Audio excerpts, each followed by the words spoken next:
எவ்வளோ துன்பம் வந்தாலும் ஒரு கட்டுக்கோப்போடு இருப்போம், ஒரு தீர்மானத்தோடு இருப்போம். கர்த்தர் ஆசீர்வாதத்தின் நிலை பெற செய்வார்.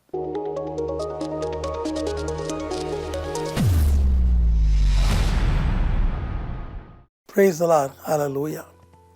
ரொம்ப இன்ட்ரெஸ்டாக நீங்கள் கேட்குறீங்க. ஆண்டவர் ஸ்தோத்திரம். இன்னும் பல ஆயிரம் மக்களுக்கு இதை அறிமுகப்படுத்துங்க. சரியா?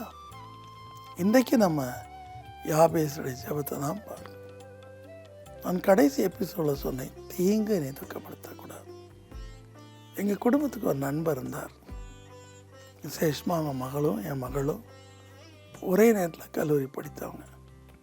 அவங்க அப்பா நல்ல மனுஷன், நல்ல ஒரு பெருந்தன்மையான மனுஷன், சொல்லப்போனால் ஜெனரஸ் மேன். ஒரு வீடு கட்டினார், நல்ல ஒரு வீடு கட்டினார், நிம்மதியாட்டலான்னு நினச்சார். திடீர்னு அவனை ஒருத்தன் முகமூடி போட்டுட்டு அவரை குத்திட்டார். முடியல, அவர் கேன்சர் வந்து இறந்து போனார். அதுதான் சடுதியான தீங்கு. இப்படிப்பட்ட தீங்கு நம்ம நடக்கக்கூடாது. காரில் போகிறோம், எதுக்குறவன் நம்மளை பார்த்தா வருவான், அவனும் விலகி போகணும். நான் இன்றைக்கி சொல்கிறேன், இந்த வருஷத்தில் சேட்டலைட்டெலாம் விழும். வானத்துலேருந்து ஒரு பெரிய பாறை மீட்டியராய்ஸ் மாதிரி ஒன்று விழுந்து உலகத்தில் ஒரு பெரும் பகுதி அழியும், ஒரு தேசத்தில் ஒரு பகுதி அழியும். அதே போல் விமானங்கள், கப்பல் பயணங்கள், கப்பல் சேதங்கள், அதே போல் ட்ரெயின், பிரிட்ஜஸ்ஸு, கார்கள் எல்லாம். ஏன்னா மனுஷன் புத்தி வந்து மாறி போச்சு. அவன் எப்போதுமே ட்ரிங்க்ஸில் இருக்கிறான், ஸ்மோக்கில் இருக்கிறான், சுய நினைப்பில் இருக்கிறது கிடையாது. இவனை நம்பி வாகனங்களை கொடுத்தா என்ன ஆகுன்னு சொல்லுங்கள் பார்க்கலாம். ஆனால் நீங்கள் தான் வாகனங்களை எடுக்க முன்னாடி ஜெபிக்கணும்.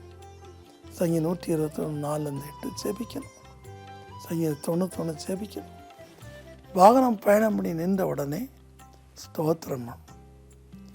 எப்போ என்ன நடக்குதுன்னு தெரியாது. நல்ல டிரைவர் தான், நல்லா தான் ஓட்டினா. சில நாட்களுக்கு முன்னாடி எஸ்டேட் சேஃப்டர்ஸுக்கு போயிட்டு நான் வர்ற வழியில் வாட வேண்டியதான். நல்லா மனுஷன் 36 வருஷம் ஹெல்ப் பண்ணுறாரு. திடீர்னு பள்ளத்தில் விட்டான். அந்த வண்டி இப்படி வாப்லிங் பண்ணுது. திடீர்னு கவுந்துருச்சுன்னா யோசித்து பாருங்கள். ஆகையினால எங்கே நடந்தாலும் சரி, வீட்டுக்குள்ளே போனாலும் சரி, ஜெபம் பண்ணி எல்லாவற்றையும் செய்யுங்க. யாபேஸ் சொல்கிறான், என் எல்லை பெரிதாக்கும். ஆமாம் பிள்ளைலாம், நம்ம இருந்த நிலையில் இருக்கக்கூடாது. நம்ம பெருகணும், நம்ம மேலே வரணும். அதுதான் அவனுடைய சித்தம். சங்கீதம் 18:35 உம்முடைய காருண்யம் என்னை பெரியவனாக்கும். சரியா? கர்த்தர் உங்களை பார்த்து சொல்கிறார், இந்த வருஷம் நீ பெருகணும், இந்த வருஷம் நீ உயர்த்தப்படணும், இந்த வருஷம் கர்த்தனை மகிமைப்படுத்த விரும்புகிறார். பல சமயங்களில் பெற்றோர்கள், தாய்மார்கள் தங்கள் வாலிய பசங்களை என்கிட்ட கூட்டிகிட்டு வருவாங்க. இந்த பசங்க என்கிட்ட வரமாட்டாங்க. அப்படி சொல்லி இப்படி சொல்லி இல்லை, வரும் பாஸ்டனே சொல்லக்கூடாதுன்ற, டாக்டர் சார் கூப்பிடான்னு சொல்லுங்கப்பா, சும்மா அவன்கிட்ட பேச விரும்புகிறான்னு சொல்லுங்கள், அப்படி தான் வருவாங்க. வரும்போது பார்த்தீங்கன்னா அப்படி ரிச்சிட்டாக நிற்பாங்க, வைப்பாங்க. அவங்க அம்மா நோண்டிகிட்டே இருப்பாங்க, போகணும் வெளியும் போகணும். ஆனால் நான் பேச மோட்டிவேஷனாக அவன்கிட்ட பேச கண்லேருந்து கண்ணீர் வரும். நான் சொல்லுவேன், இந்த பாரு, அட்டுழியம் பண்ணாத, ஒரேட யூடியூப் பார்க்காத, கெட்ட காரியம் செய்யாத, நீ ஒரு டிட்டர்மைனாரு, நீயும் வாழ்க்கையில் மேலே வர முடியும் என்கிற எண்ணி பாரு, நினச்சி பாரு. என்னோடய அனுபவத்தை நான் சொல்லுவேன். எப்படி ஒரு ஓட்டர் சைக்கிளில் திருச்சிக்கு வந்தேன். நான் ஒரு 50 ரூபா சம்பளத்தில் இருந்தேன் மாதம். எப்படி ஒரு நாளைக்கு 50,000 சம்பாதிச்சேன். ஒரு சாதாரண பியூசி 1 இயர் டிப்ளமோட என்னை துரத்தி விட்டாங்க. நான் எப்படி அத்தனை டிகிரியும் படித்து, அத்தனை ஆங்கிலத்தையும் காலேஜ் போகாமலே படித்து, நான் எப்படி பட்ட படிப்பு முதுநிலை படித்து, எப்படி டாக்டரேட் வாங்கி எப்படி மேலே வந்தேன்? ஹவ்? விடாமுயற்சி, ஒரே எண்ணம், மேலே வரணும். அடிமைத்தன நுகத்தடி போயிடணும். வேண்டாம், நான் மேலே வந்து 1000 பேருக்கு சோறு போடணும், 1000 பேருக்கு உதவி செய்யணும், தன்னலமற்ற சேவை செய்யணும். இதுதான் என்னுடைய எண்ணமாக இருந்துச்சு. அப்படியே கர்த்தர் என் கூட இருந்தார். யாபேஸ் அதை கேட்டார், என் எல்லை பெரிதாக்கும். ஆதியாகமம் 26:22. இப்பொழுது கர்த்தர் நமக்கு விசாலமான இடத்தை கொடுத்தார் என்று அதுக்கு ரெகோபாத் என்று பெயரிட்டார். நீங்கள் ஒரு குடிசையில் இருக்கலாம், கர்த்தருக்குள்ளே வாங்க, கர்த்தர்கிட்ட கற்பனை கீழ்ப்படிங்க, நீங்கள் செய்வதெல்லாம் வாய்க்கும். எத்தனை பேர் உங்களை டம்ப் பண்ணாலும் நீங்கள் மேலே வந்துடுவீங்க. நீங்கள் மேலே வராமல் இருக்கவே மாட்டீங்க. God is with you all the time, all the time. அவர் எப்பொழுதும் உங்களோடு இருப்பார்.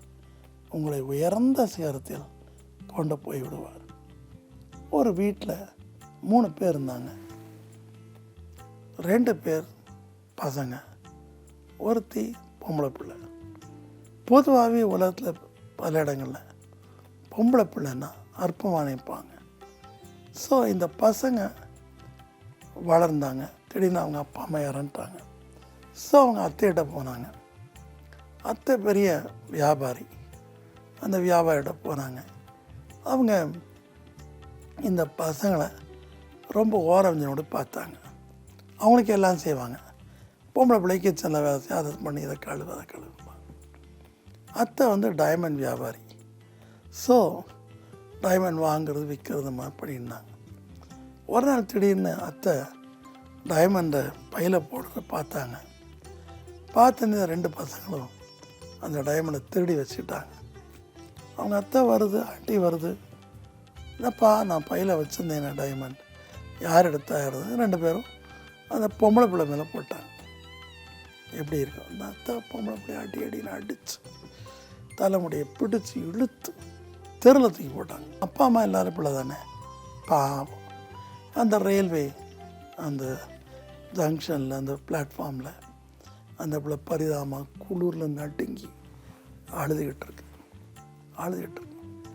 தற்செயலாக அவருடைய டீச்சர் அந்த வழியாக போகிறாங்க, காரில் போகிறாங்க. என்னடா அந்த பொம்பளை பிள்ளை இங்கே அழுதுகிட்ருக்காளே, நம்ம கிளாஸில் படிக்கிற பிள்ளை மாதிரி தான் இருக்குது அப்படி உத்து பார்த்தா அவங்க ரொம்ப நேசிக்கிற பிள்ளை, நல்ல ரேங்க் எடுக்கிற பிள்ளை. இவருடைய ரேங்க் கார்டை கூட அந்த பசங்க மாற்றி விட்டுருவாங்க. தாங்க எடுத்த மார்க்கில் இவன் பேர் எழுதிடுவாங்க. உடனே அந்த டீச்சர் நிப்பாட்டி, ஏன் பிள்ளை ஆடுற? அவள் சம்மதத்தை சொன்னோடனே கூட்டிகிட்டு போய் அவளை வளர்த்தாங்க. நல்லா படித்தா, மேலே வந்தா. அத்தை பரமிச்சு அடித்த காயத்தெல்லாம் ஆற்றுனாங்க. ஆற்றிட்டு பயப்படாத. அந்த டீச்சருக்கு 2 ஒரு பொண்ணு ஒரு பையன்தான். அவங்க இவளை ரொம்ப நேசித்தாங்க. இந்த அத்தை மாதிரிட ரொம்ப நேசித்தாங்க. 3 பேரும் ஏகமாக சேர்ந்து படிக்கிறது, விளையாட போகிறது எல்லாமே இருந்துச்சு. நாட்கள் கடந்தன. 3 பேரையும் அந்த டீச்சர் மிகப்பெரிய கல்லூரியில் படிக்க வச்சாங்க. இந்த பிள்ளை இன்டர்நேஷ்னல் பிஸ்னஸ் கற்றுச்சு. அதுக்கப்புறம் ப்ராக்டிக்கலாக தான்னு செய்ய ஆரம்பிச்சு. அவளும் ஒரு பெரிய டைமண்ட் வியாபாரி, மர்ச்சண்டாக மாறிட்டான். அப்போ இந்த டைமண்ட் இந்த அத்தை வீட்டில் அந்த ஊரில் இருக்குதுன்னு தெரிஞ்சு அங்கே வியாபாரம் நடந்துருச்சு. ஒரு நாள் அங்கே வந்தான். இவங்க பேரை கேட்ட உடனே எல்லாம் கூட்டிட்டாங்க. பெரிய வியாபாரிப்பா, பெரிய வியாபாரி, நம்மளே டைமண்ட்லாம் கொடுக்கலாம் அப்படின்னு சொல்லி வந்தாங்க. இந்த அத்தைக்கு அந்த செய்தி வந்துச்சு, இது யாரடா, நமக்கு மிஞ்சின வியாபாரியான்னு பார்த்தா நமக்கு தெரியல, அவங்களுக்கு அடையாளம் கண்டுபிடிக்கல. எல்லோரும் போகிறோம், இவங்களும் போனாங்க தாங்க டைமண்ட் எடுத்துட்டு. அப்போது அந்த பெரிய வியாபாரி டைமண்ட் அந்த பிள்ளை மற்ற எல்லா டைமண்டை வாங்கிட்டு இந்த அம்மாவுடைய டைமண்டை பார்த்து ஒரு மெஷின் மாதிரி இருக்கும், அதை பார்த்துட்டு இது ஃப்ராடு தூக்கி எறிஞ்சிட்டு. உடனே இந்த அத்தைக்கு ரொம்ப கோவம்ஸ். நீ யார் என்னுடைய டைமண்டை ஃப்ராடுன்னு சொல்ல? இன்டர்நேஷ்னல் ஸ்டாண்டர்டை பாருப்பா, இன்டர்நேஷ்னல் மெஷர்மெண்ட்டை பாரு, நீ இவ்வளோ ஃப்ராட் டைமண்ட் விற்றுருக்க. உடனே கோவம், ஆமாம் இவன் ஃப்ராடு தான் அப்படின்ச்சு. அத்தை அடிக்க போனாங்க எல்லோரும், இவன் வேண்டான்ட்டான். அப்போது நீங்கள் யாருன்னு கேட்டேன். நான் வேறு யாரும் இல்லைப்பா, அன்னைக்கு நான் திருடின்னு சொல்லி அடித்து, தலைமுடி பிடிச்சி அடித்து, பெரம்பு வச்சு நையை புடைச்சி, பொம்பளை பிள்ளைன்னு கூட பார்க்காம ரயில்வே பிளாட்ஃபார்ம் எரிஞ்சிட்டு போனியே, அதே பிள்ளை அப்படின்னு. அவன் 2 பசங்க எங்கே இருக்கான்? ஜெயிலில் இருக்கான். ஆம் பிரிமானங்களே, எவ்வளோ துன்பம் வந்தாலும் ஒரு கட்டுக்கோப்போடு இருப்போம். யாபேசை போல ஒரு தீர்மானத்தோடு இருப்போம். கர்த்தர் ஆசீர்வாதத்தின் நிலை பெற செய்வார். முடியல யாபேஸ் என்னும் பட்டணம் கட்டப்பட்டது. அன்பின் கர்த்தாவை, மனம் இறங்கி யாபேஸின் 4 ஆசைகளை எங்களுக்கு நீ தாரும் இயேசுவா. இந்த வருஷம் தாரும். யாபேஸ் என்றால் துயரத்தின் மகன் என்ற அர்த்தம். உண்மையாகவே உடைய மிகுந்த கிருபையினால், மிகுந்த தயவினால் தகப்பனே, இன்றைக்கு கண்ணீரோடு கேட்கிற ஒவ்வொரு மக்களுடைய உலகப்புறமான ஆவிக்குரிய எல்லா ஆசீர்வாதங்களையும் பெருகச் செய்யும். அவருடைய வியாபாரத்தின் எல்லை பெருகச் செய்யும். அவருடைய குடும்பத்தின் எல்லை பெருகச் செய்யும். அவருடைய புகழ் உம்முடைய நாமத்தின் நிமித்தம் உலகமெங்கும் பரவுதா. அவனுடைய கண்ணீரை தொடையும். மரணத்துக்கு நேராயிருக்கிறவர்களை விடுவித்தருளும். தீராத வியாதின்றவர்களை விடுவித்தருளும். அபிஷேகத்துக்காக காத்து அபிஷேகத்தை ஊற்று.